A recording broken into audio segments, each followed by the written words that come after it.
अध्याय 20 सुश्रुत हम्म, संहिता उत्तरतंत्र कर्णरोग विज्ञानीयम अध्याय व्याख्यास्यामः। अथ कर्णगत रोग विज्ञानीय अध्यायं व्याख्यास्यामः।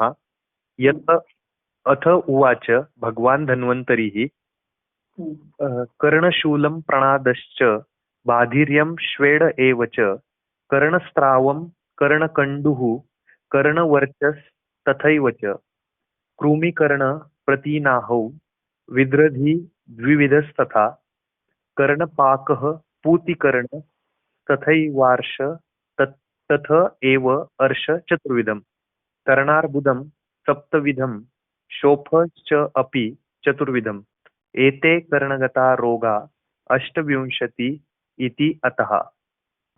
तो यहाँ पर अथातः यानी इसके पहले कुछ विषय हुए हैं। इसके बाद कर्णगत रोग विज्ञानीय यानी कर्णगत रोगों का लक्षण आदि समूह लक्षण हेतु आदि बताने वाला अध्याय का हम विस्तार से वर्णन कर रहे हैं। व्याख्यास्यामः वि अधिक आ अधिक छा, वि उपसर्ग है, आ उपसर्ग है और छा है धातु है, यानी प्रवचन करना, उसका ये भविष्य रूप है। ख्यास्यामः बता रहे हैं आगे जाकर। तो और ये कैसे बता रहे हैं? यथा भगवान धन्वंतरी उवाचो, भगवान धन्वंतरी ने सुश्रुत को जिस प्रकार बताया था वो अभी बता रहे हैं। अब यहाँ पर अगले सूत्रों में कर्ण के 28 रोग बताए हैं। एते कर्णगताः रोगाः अष्टाविंशतिः। एते सर्वनाम है, यानी ये सभी कर्णगताः, कर्णगत, यहाँ गत तो कर्ण और गत ये सामाजिक शब्द है। कर्णेषु भूतः कर्णगताः, गत ये गम धातु का पास पार्टिसिपल है। रोगाः बहुवचन ये अष्टाविंशति 28 लोग बताए हैं। अब यहाँ पर एक चीज आपको समझना बहुत जरूरी है कि चरक के सूत्र स्थान के अध्याय क्रमांक 19 में जिसका नाम है अष्टोदरीय अध्याय, इस अध्याय में चरक ने वर्णित सभी रोगों की गणना की है। और इस गणना में कर्ण रोग कितने बताए हैं? तो कर्ण रोगाः चत्वारः, कर्ण रोग 4 बताए हैं। वातज, पित्तज, कफज, सन्निपातिक।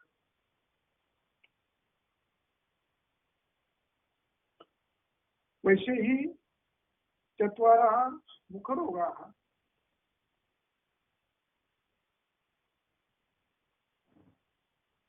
इसका अभिप्राय यह है कि सुश्रुत कर्ण रोग बताते 28, नेत्र रोग की संख्या और बढ़ाते हैं, मुख रोग की संख्या भी और बढ़ती है। क्या ये मतभेद है दो ग्रंथकर्ताओं में? नहीं, एक सूत्र है कि चरक सभी रोगों का वर्णन मूल रूप में दोषों के आधार पर पहले करता है।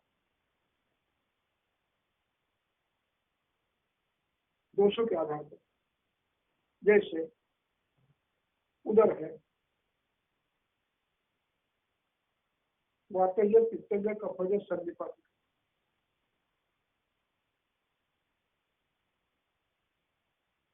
इसके अतिरिक्त अब फिर यकृतोदर, गृहोदर,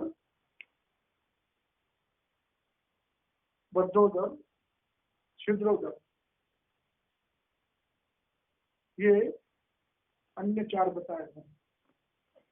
यकृतोदर, गृहोदर, बद्धोदर, छिद्रोदर, और एक रकोदर है लेकिन उसको मैं छोड़ दे रहा हूं। इसका अर्थ यह है कि चरक संहिता के विचार में मूलतः व्याधियों का वर्णन दोष सापेक्ष किया है। इसको ग्रंथकार कहते हैं प्रकृति। हम रोगों की चिकित्सा स्थान के आधार पर नहीं करते, रोगों के नाम के आधार पर नहीं करते, हम दोषों के आधार पर करते हैं। और चरक दोषों के आधार पर इन सब व्याधियों को संक्षेप में बताता है और विस्तार उसका हमको करना है। कैसे करना है? तो चरक संहिता का चरक चिकित्सा स्थान अध्याय 28 में, चिकित्सा स्थान के 28वें अध्याय में श्लोक क्रमांक 157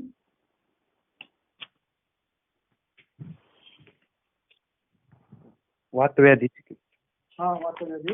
एक मिनट, श्लोक निकाल कर बताता हूँ। 57, हाँ 57, 50, 58, 59। अब इसे इसकी पहली पंक्ति है वो सबसे महत्व की है, पढ़ो। पढ़ना था 57 नंबर ना? 57 ची पहिली ओळ, 58 ची पहिली ओळ। ओके. सर्व त्रिदोष हुए स्थानानुरूप लिंगस्य। ओके. 28 ना, एक मिनिट सर. हो 58 येस. स्थानानुरूप लिंगस्य स्थानानुरूपैः लिंगैश्च शेषान् दोषान् विनिर्दिशेत्. यानी ग्रंथकर्ता कहते हैं कि हमने वात व्याधि के 80 विकार तो बता दिए हैं अपने सूत्र स्थान में, 80 विकार बता दिए महारोगाध्याय में, ज्ञानात्मक विकारों में। अब इसके अतिरिक्त कुछ विकार उत्पन्न हो सकते हैं, वो कैसे हो गए? वो स्थानानुरूप लिंग लेकर होंगे। जिस स्थान में वात जाएगा, वात प्रकोप होगा, उस स्थान के अनुसार उसके भिन्न भिन्न प्रकार होंगे। जैसे हृदय रोग 5 है, वातज, पित्तज, कफज, सन्निपातिक और कृमिज। अब हमें विस्तार इसका करना है, हृदय के जितने भी स्थान है, सूक्ष्म सूक्ष्म अवयव है, हम स्थूल में पता है, सूक्ष्म भी हो सकते हैं, उसके आधार पर अपने कर्मों के अनुसार लक्षण वैपरीत्य करेंगे। कर्म जो कर्म है उनके कर्म का वैपरीत्य करेंगे, वो कर्म में गलती, कुछ दुष्टता आएगी, कुछ व्याधि आएगी। ऐसे रोग भी असंख्य हो सकते हैं, ये ग्रंथकर्ता मानते हैं। इसीलिए कहते हैं स्थानानुरूप लिंगश्च शेषान। शेषान यानी अनुक्तान, जो हमने वर्णन नहीं किया उनको आप शेष रोगों का वर्णन आप करिए। इसी प्रकार चरक में कर्णरोग 4 बताए। अब ये 4 के आप 50 कर सकते, स्थानानुरूप लिंग से 50 कर सकते हो। सुश्रुत में उसके कितने प्रकार करके लिए हैं? 28, यानी चरक ने संक्षेप में बताए, इन्होंने उसका विस्तार किया। ये ग्रंथकर्ता को अपेक्षित है अनुक्त व्याधियों का स्थानानुरूप वर्णन करना, ये अपेक्षित है। यानी इसके अतिरिक्त भी करने के 28 ये जो 28 प्रकार है, इसके अतिरिक्त अन्य कोई स्थान, अन्य कोई अवस्था उत्पन्न होती है तो उसका वर्णन भी हमें करना है। ये ग्रंथकर्ता का आदेश है, इसलिए सुश्रुत के इस अध्याय को महत्व है। चरकोक्त 4 कर्मरोगों का विस्तार 28 में किया। स्थानानुरूप लिंग। अब इसका विस्तार हम अधिक जैसे रोग सामने आएंगे वैसे हम कर सकते हैं। अब यहाँ पर हम चर्चा करेंगे एक एक व्याधि की। कर्णशूल। अब ये कर्णशूल में भी वातज पित्तज कफज आपको करना है। अवरोधजन्य वातज पित्तज कफज, इनमें भी दोषों के अंशों से गुणों के आधार पर शूल हुआ है। क्या शीत गुण से श्लेष्मा बड़ा है? श्राव हो रहा है, क्या द्रव गुण से श्लेष्मा बड़ा है? इस प्रकार इनका विस्तार हमें करना है। कर्णशूल है, हम कर्णशूल की चिकित्सा पेन किलर देकर नहीं कर पाएंगे, हमें चिकित्सा दोषों की करनी है, हेतु के विपरीत करनी है। यदि आपने बस में बैठ कर ठंडी में प्रवास करके आए हैं और उस बोर्ड के कान दुख रहा है, समझ लीजिए शीतोक्त है। अब शीतोक्त है, श्लेष्मा भी हो सकता है, वायु भी हो सकता है। अब तुरंत उसकी चिकित्सा करो, गरम गरम तेल कान में डालो अथवा सेक वृक्ष स्वेद दो, शूल कम हो जाएगा। यानी कर्णशूल का आपको भिन्न भिन्नता करनी होगी। कर्णशूल इसी व्याधि के कारण, दोषों की अंशांश कल्पना के कारण पैतिक वातज कफज ये भेद आपको करने हैं। प्रणादश्च। अब यहाँ प्रणाद शब्द का अर्थ उपसर्ग है और नाद यानी आवाज। अब इसका अर्थ ग्रंथकर्ता को क्या अभिप्रेत है ये आपको ढूंढना पड़ेगा, और ये ढूंढने का काम कर्ण के जो तज्ञ है यानी शाला के तज्ञ वही कर सकते हैं कि ये नाद एक कर्णक के अतिरिक्त एक नाद भी आ सकता है क्या। कर्णक में नाद है, यहाँ पर भी कर्णनाद को प्रणाद एक दूसरा शब्द आया है, उसका विस्तार टीकाकार ने किया नहीं है, वो हमें करना है। बाधिर्य। बाधिर्य भी वातज पित्तज कफज हो सकता है, हेतु के अनुसार उसमें आपको भेद करने पड़ेंगे। श्वेड। श्वेड यानी कर्णमना। कर्णश्राव, कर्णकंडु, कर्ण वर्चः तथैव च कुर्मीकर्ण, प्रतिनाह, विद्रधि, विद्रधिर द्विविधस्तथा, दो प्रकार की विद्रधि, द्विविध कर्णपाक, ऊतिकर्ण, अर्श, चतुर्विध अर्श, अर्बुद, सप्तविध, शोफ चतुर्विध, एते कर्णगताः अष्टाविंशति रोगाः बताए हैं। अब ये हमें इसका विवरण सुश्रुत में जो किया है वो क्रमशः पढ़ना है। अब इसकी टीका में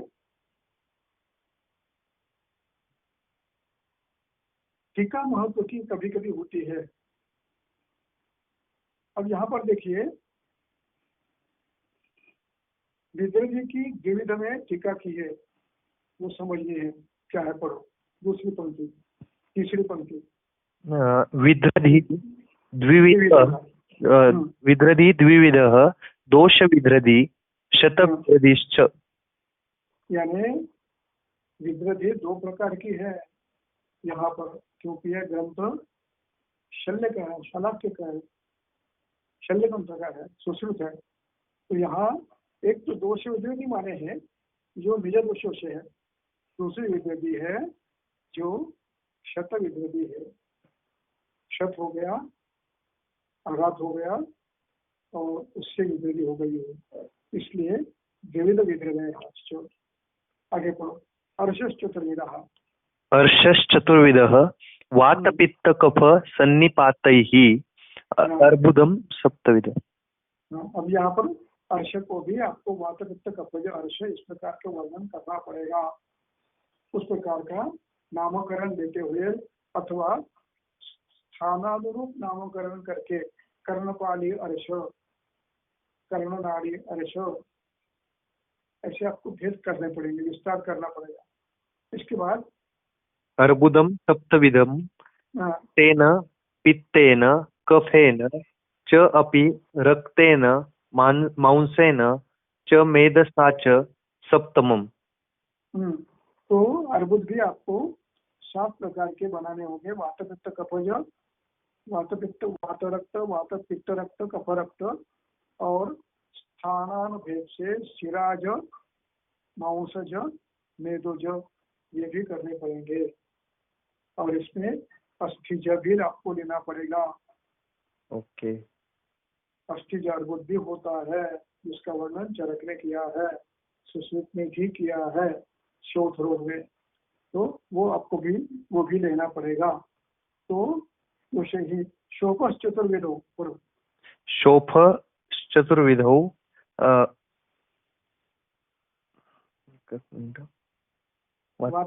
मेदसा सप्तम शोफश् चतुर्विधम वात पित्त कफ सन्निपातैः। ये शोथ भी चतुर्विध का है, वात पित्त कफज। अब इसके लिए है आघात जो शोथ को आपको लेना है, आघात शोथ भी हो सकता है। ओके।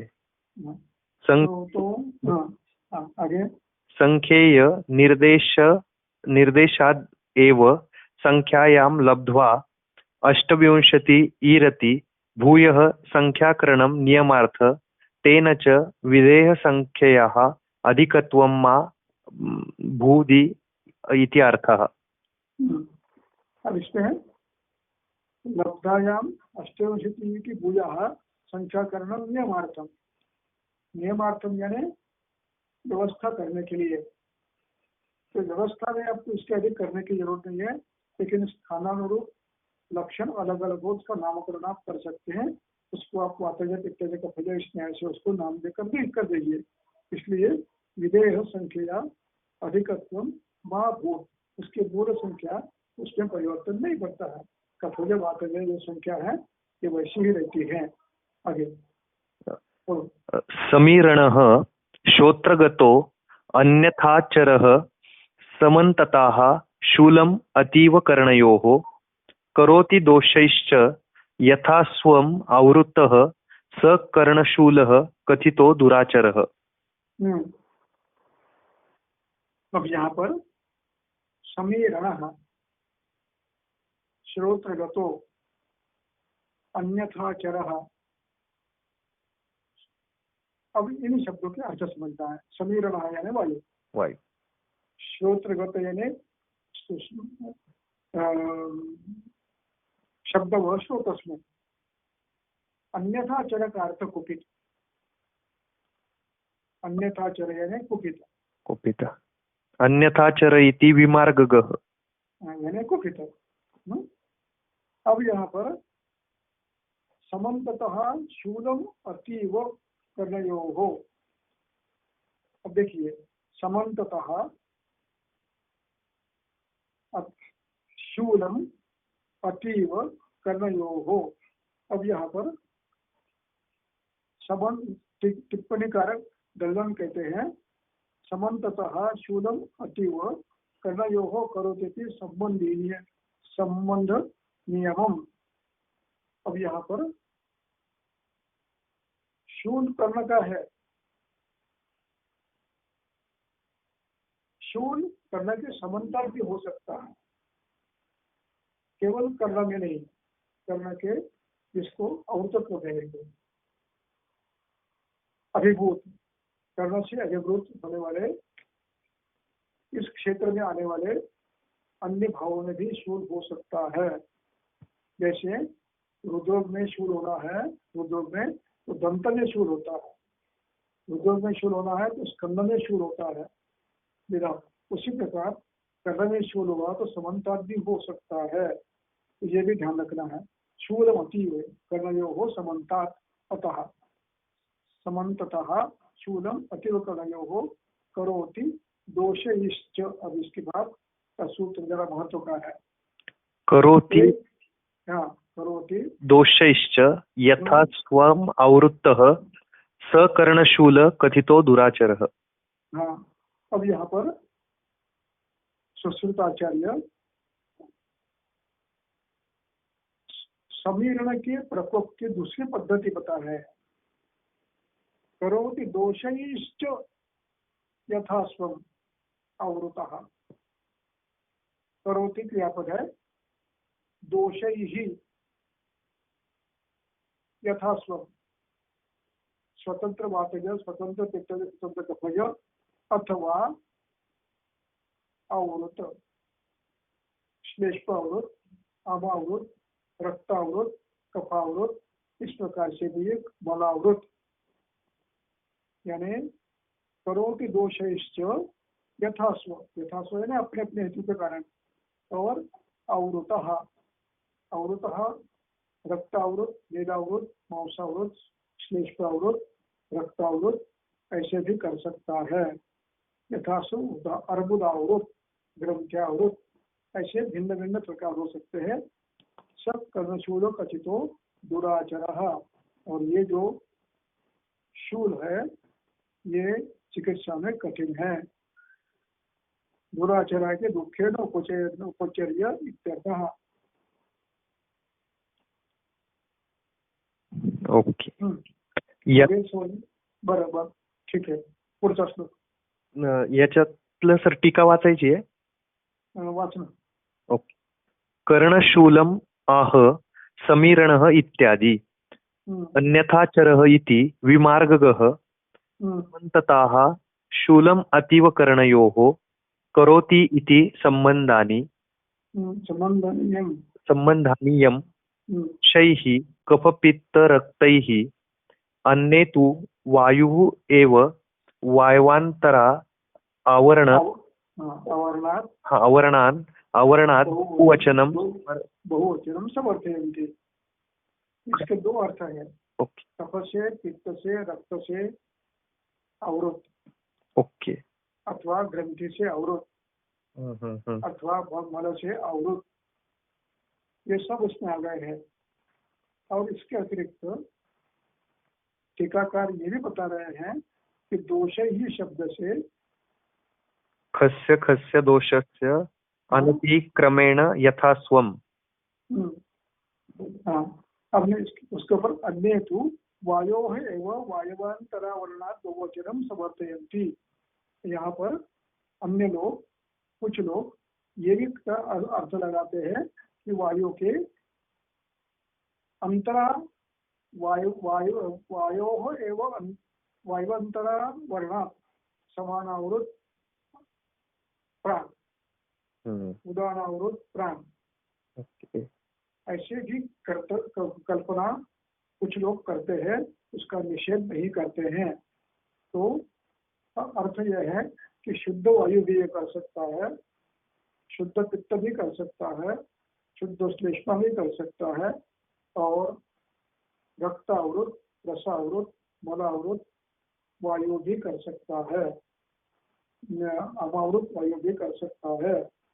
इस प्रकार शूल के भिन्न भिन्न प्रकार हो सकते हैं। यथास्व अवृत कर्णशूल। आगे दुराचरो दुःखेनोपचयर्त इति अर्थः। ये चिकित्सा करना कठिन है। अन्ये दुरासदः इति पठन्ति दुर्वार इति व्याख्यायन्ति। हाँ, ठीक है। ओके, आगे पुढचा श्लोक कसा? ये नहीं, यद्यपि। ओके. यद्यपि शूलबाधिर्य विद्रधि अर्शो अर्बुद शोफः प्राग निर्दिष्टाः तथा अपि प्राग्निर्दिष्टा तथा अपि कर्णभोग संग्रहार्थम साध्य असाध्य विभागार्थम च पुनर्निर्दिष्टाः। हम्म, शूलस्तु शूलस्तु वातव्याधि निदाने केवल वातज उक्तः अत्र पुनः दोष आवृत्तम इति न न पानई न पौधर उत्तम, न पौंड्रम युक्त उक्तम। यानी ये शुद्ध वातज भी हो सकता है, इससे पुनरुक्ति नहीं है, ये ग्रंथकर्ता ने मान्य किया है। ये वातज भी हो सकता है, पित्तज भी हो सकता है, कफज हो सकता है। और यद्यपि शूल बाधिर बाधिर्य विदृति अर्शो अर्बुदशोकाः प्राण निर्दिष्टाः। तो ये स्वतंत्र व्याधि बताया है, लेकिन ये भी शूल कर सकते हैं।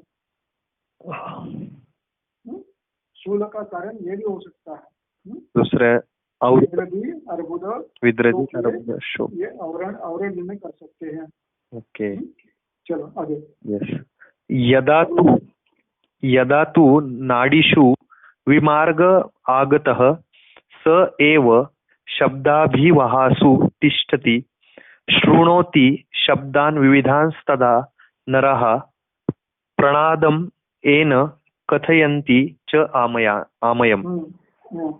अब प्रणादम च एनम आमयम कथयन्ति, इसका अन्वय यह अंतिम वाक्य जो है च आमयम। हाँ, तो ये प्रणाद नाम का रोग है, इसका वर्णन अभी इस श्लोक में किया है। प्रणादम कथयन्ति च आमयम, किसको? यदा, जब, तू निपात है, की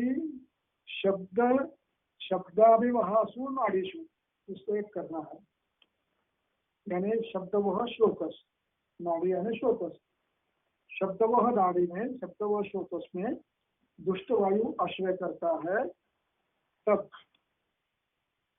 शृणोति शब्दान विविधान, तो अनेक प्रकार के शब्द वो सुनता है।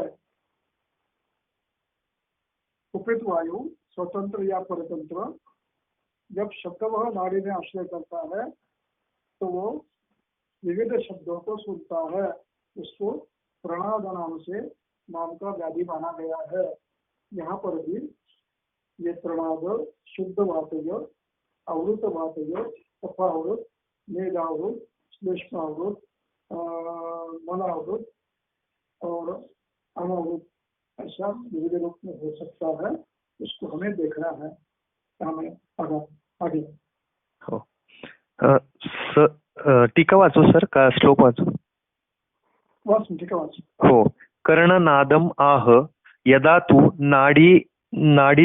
नाडीषु इत्यादि विमार्गगतः विरुद्ध मार्गं प्राप्तः विमार्गो अत्र शिर एव विमार्गगः तिर्यको यदा तिष्ठति स एव इति शब्देन कफाद्य आवरण आवृतः अन्ये तु शब्दवहासु नाडीषु स एव वायु विमार्गगो यदा निरुद्धयति तदा विविधान् शब्दान् नर शृणोति इति व्याख्यानयन्ति। अब इसका मैं अर्थ हम समझेंगे। यदा तु नाडीषु इत्यादि, इसका स्पष्टीकरण कर रहे हैं। विमार्गगतः विरुद्ध मार्गगतः, इसका अर्थ हमें शास्त्रीय दृष्टि ले लेना चाहिए, जो प्रकोपित है उसी का नाम विमार्गमन, उन्मार्गमन विमार्गमन है। अब यहाँ पर विमार्ग शब्द का अर्थ है शब्दवह शिरा, शब्दवहासु नाडीषु। जब शब्दवह नाड़ी में वायु प्रकोपित वायु आश्रय करता है। अब यहाँ विमार्ग का अर्थ एक और अर्थ होता है कि आश्रय स्थान संशय किया हुआ। विमार्ग के अर्थ दो है, एक कुपित और कुपित शब्द का अर्थ में स्थान संशय तक की कल्पना का समावेश होता है। तो यहाँ विमार्गगः का अर्थ, विरुद्ध मार्ग का अर्थ कुपित वायु किसी विस्तार विशेष में आश्रय करता है, उसको विभाजक माना गया है। तो शिरा में गया है, शब्द व शिरा में गया है, तिर्यक अधोवा तिष्ठति। अब ये नाड़ी में भी अनेक दिशाएं होगी, ऊर्ध्व नाड़ी, अधो नाड़ी, ऐसी नाड़ी होगी, उसमें जब बैठा होगा तो ये करेगा। तो अब आगे का एक शब्द जो है सएव शब्द है, सएव शब्द से टीकाकार बड़ी गंभीरता से कफादि आवरणावृता। अब यहाँ पर वायु शब्द वो नाड़ी में जाता है, अवरुद्ध होता है। नाड़ी में जाता है कि दो अर्थ है, एक नाड़ी में स्वतंत्र कुपित है, दूसरा शब्द वह नाड़ी में श्लेष्म अवरुद्ध है, पित्त अवरुद्ध है, आमा अवरुद्ध है, मना अवरुद्ध है, या अन्य किसी कारण से अवरुद्ध है। ये ग्रंथकार टीकाकार कफादि आवरण से स्पष्ट करते हैं। ओके। अस्य आगे रोगस्य ओके। स एव शब्दानुवः यदा शिराः कफानुयतो व्यनुसृत्य तिष्ठति तदा नरस्य प्रतिकारसेविनो भवेत्तु बाधिर्यं संशयं खलु। वास्तव अभी पढ़ते समय ध्यान रखना गलतियां कैसी होती है। स एव शब्द अभिवह यदा शिरा, वही वायु या तो शुद्ध या तो अवरुद्ध शब्द वह में स्थान संशय करता है। कफानु या तो कफावृत होता है। वि अनुसृत्य तिष्ठति, वि अनुसृत्य। अब ये वि अनुसृत्य, वि उपसर्ग है, अनुसृत्य यहाँ पर अनु भी उपसर्ग है, श्रुत्य श्रु धातु का लेबंत है। तो यहाँ पे आश्रय करते हुए शब्द है। व्य अनुशस्त यानी विकृत होकर आश्रय करता है, बार बार आश्रय करता है। तिष्ठति तब, और ये जिसका प्रतिकार नहीं किया, तस्य नरस्य अप्रतिकार से विनो, उसकी चिकित्सा नहीं करता है या कर्ण का संरक्षण नहीं करता है, तदा नरस्य भवेत् कर्णबाधिर्यम असंशयम। तब कर्णबाधिर्य होता है जब शब्दवह शिरा में वायु तफावृत होता है अथवा पित्तावृत होता है, अमावृत होता है, मेदावृत होता है, रक्तावृत होता है, तब बाधिर्य निर्माण करता है। तथा व्याधि असंशयम खलु। अब यहाँ पर एक शब्द है कफानुयातो, इसकी टीका पढ़ेंगे। चलो पूरी टीका पढ़ो। हाँ। स एव शुद्धो वायु कफानुयातः कफानुगतः। पुढे पुढे तोच वायू शुद्ध वायू जेव्हा कफानुगत यानी कफ से अवरुद्ध होता है, कफानुगतः स एव अपि अत्यपि लुप्तोद्भव स एव अपि द्रष्टव्य, यानी शुद्ध वायु भी लेना है और अवरुद्ध वायु को भी लेना है। स एव न केवल शुद्ध वायु, न केवलो शुद्धो वायुः श्लेष्मान्वितो अपि इति अर्थः। वि अनुसृत्य विविध मार्गस् आवृत्य अप्रतिकार सेविन चिकित्सा अकुर्वत। यदि आप चिकित्सा नहीं करते हैं तो ये चिरकाल तक रह सकता है। अब यहाँ पर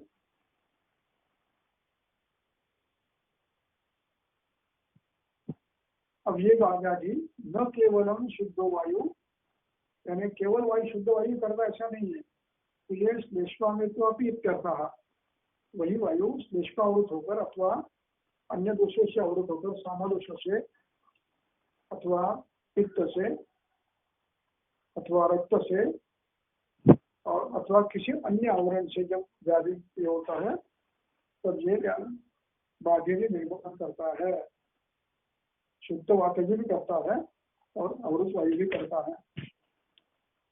आगे श्रमात शयात रुक्ष कषाय भोजनात् समीरणः शब्दपथे प्रतिष्ठितः विरिक्त शीर्षस्य शीतसेविनः करोति हि श्वेडम् अतीव कर्णयोः।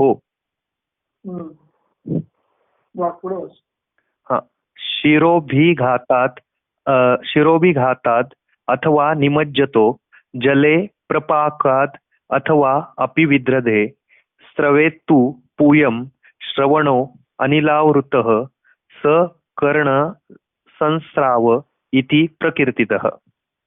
दो व्याधि एक साथ ये है। पहला कर्णक्षेड, श्रमा, क्षया, रुक्षवेड बने क्षयात, रुक्ष कषाय भोजनात्, इन कारणों से, वातप्रकोप कारणों से वायु जब शब्द व श्रोत्रस में आश्रय करता है तब। दूसरा, अन्य कारणों में विरिक्त शीर्षस्य, शिरोविरेचन ज्यादा किया। तीसरा कारण अतिशीत सेवन किया। तो इस अवस्था में ये करोति श्वेदम अतीव कर्णयोः, ये कर्ण में श्वेद करता है यानी आवाज करता है। अब इसकी टीका पढ़ेंगे। पढ़ो। श्वेद आयति शब्द कर्णश्वेडम आह श्रमादि इति आदि शयो धातुक्षयः श्वेड शब्दः कर्णनादः केवल वातारब्धो नानाविध शब्दान्वितः श्वेडस्तु दोष संसृष्ट वातालब्धो दोष संसृष्ट वातालब्धो वंश घोषानुकारी शब्दान्वितः तथा च। पुढे वाचू। विदेह एक मिनिट आधी एवढं बघून जाऊ मग जाऊ। हो। कर्णनादः केवल वातारब्धो वात अवबद्धो, कर्णनादामध्ये केवळ वायू अवबद्ध होतो आणि यह अवबद्ध होता है, नानावरी शब्द करता है। कर्णक्षेड क्या है? कर्णक्षेड तो दोष संश्लिष्ट वात अवबद्धोयम। तो यहाँ पर कर्णक्षेड दोषावृत वायु से होता है। कर्णक्षेडस्तु दोष संश्लिष्ट वात अवबद्धोयम सदोष अनुकारी शब्दान्वितः।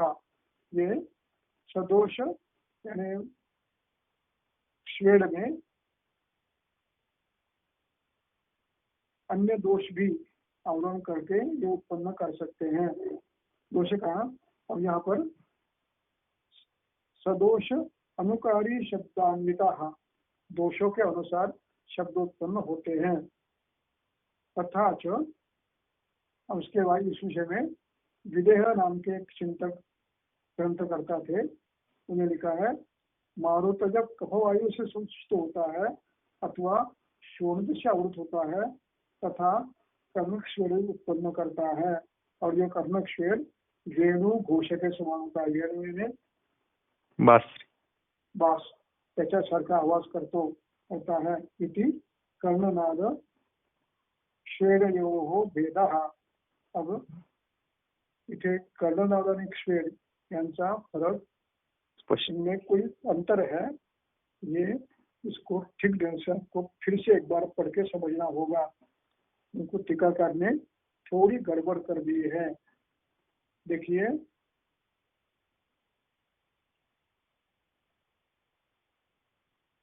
अब यहाँ पर श्लोक नंबर 7 करा. हो. त्याची टीका बघा. स एव शब्दाशी. स एव शब्दाभिवाहासु. हम्म. स एव इति शब्देन कफादि आवरण आवृतः कफाद्य आवरण आवृतः अन्ये तु शब्दवाहासु नाडीषु स एव वायुविमार्गो यदा निरुद्धयति. अब यहाँ पर प्रणाद में वायु, श्लेष्मावृत, रक्तावृत आदि आवरण हो सकता है, ऐसा कहा है. अब यहाँ पर क्या कह रहे हैं कि कर्णनादः केवल वातावृद्धो, कर्णनाद को केवल वातावृद्ध ऐसा यहाँ पर टीकाकार लिखते हैं, और वहां पर आवरण जन्य कहते हैं. तो इसको आपको समझना है. तो इस पर जब इसको ऊहन करने की आवश्यकता है. आज यही रुकेंगे, 10वां श्लोक कर लेंगे. Okay sir. धन्यवाद. हाँ.